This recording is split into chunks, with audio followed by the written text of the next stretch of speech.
ఏదైతే chest bone ఒకటి break కావడం ఇలాంటి సంఘటనలు కూడా ఉన్నాయి. నేను వస్తానే ముందు వాళ్ళ దగ్గరికి వెళ్ళాను. ఏదైతే ఫస్ట్ నేను వెళ్ళింది సీరియస్గా ఉండే వాళ్ళందరినీ పరామర్శించాను.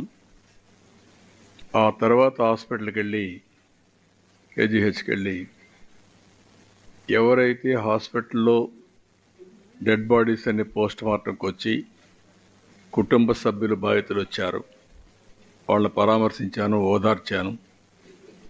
కానీ కొన్ని సంఘటనలు చూస్తే చాలా బాధేస్తుంది. 4 నెలల ప్రెగ్నెంటు, లేకుంటే ఒక బాబు కూడా 2 ఏళ్ళు కూడా కాలేదు మ్యారేజ్ అయ్యి, అతను చనిపోయి ఆ అమ్మాయిని చూస్తే చాలా బాధేస్తుంది. ఇలాంటి సంఘటనలు చాలా సంఘటనలు, ఒక హృదయ విదారకమైన సంఘటనలు జరిగాయి. అవి చూసిన తర్వాత వాళ్ళందరితో మాట్లాడి ఒక భరోసా ఇచ్చాం. భరోసా ఇచ్చి మొత్తం అనౌన్స్మెంట్ కూడా మీరు ఒకసారి చూస్తే బాధితులందరికీ, చనిపోయిన వాళ్ళందరికీ 1 కోటి రూపాయలు ఆర్థిక సహాయం చేయడం, సీరియస్గా ఇంజురీ అయిన వాళ్ళకి 50 లక్షలు ఇవ్వడం, లైట్ ఇంజురీస్ ఉంటే అలాంటి వాళ్ళకు కూడా 25 లక్షలు ఇవ్వడం, ఈ 3 కేటగిరీస్ కింద అనౌన్స్ చేశాం. ఈరోజే ఎవరైతే చనిపోయారో వాళ్ళందరికీ చెక్కులు కూడా డిస్ట్రిబ్యూట్ చేస్తారు.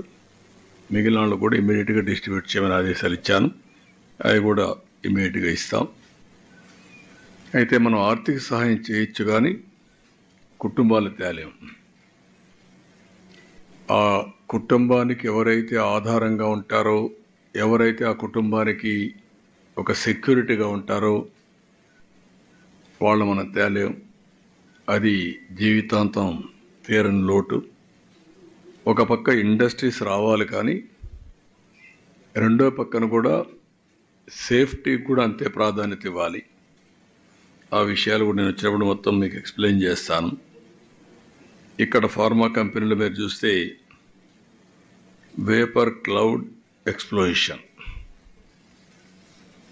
దీంతో మొత్తం అక్కడుండే ముందుగానే ఇది ఇన్ఫ్లేమబుల్, అది సరిగా మేనేజ్ చేయకుండా, కానీ కారణాలు ఏమైనా కావచ్చు, జస్టిఫికేషన్ ఉండొచ్చు, జస్టిఫికేషన్ లేకపోవచ్చు, కానీ ప్రాపర్ ఎస్ఓపి ఫాలో కాలేదనేది క్లారిటీ.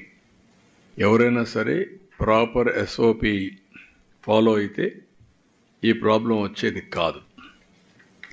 ఈరోజు మనం ఇక్కడ చూస్తే టోటల్గా ఇక్కడికి వచ్చినప్పుడు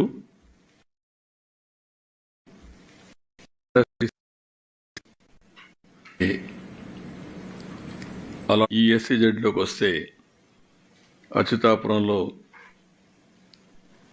1949 ఎకరాలు ఉంది. ఇక్కడ 95 ప్లాట్లు ఉన్నాయి. 66 ప్లాట్స్లో ఇప్పటికే అలాట్ చేశారు.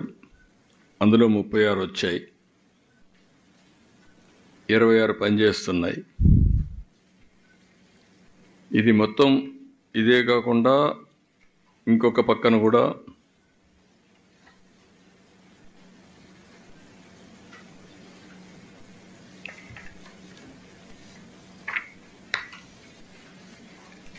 మనకు ఫార్మా ఇంకోటి కూడా ఉంది.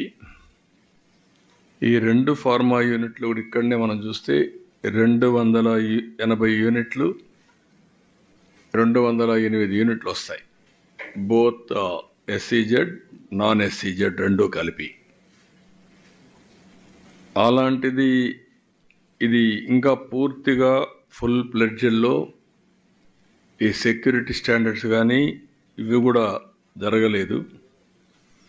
ఇప్పుడు ఇంకొక పక్కన చూస్తే లాస్ట్ 5 ఇయర్స్లో 1924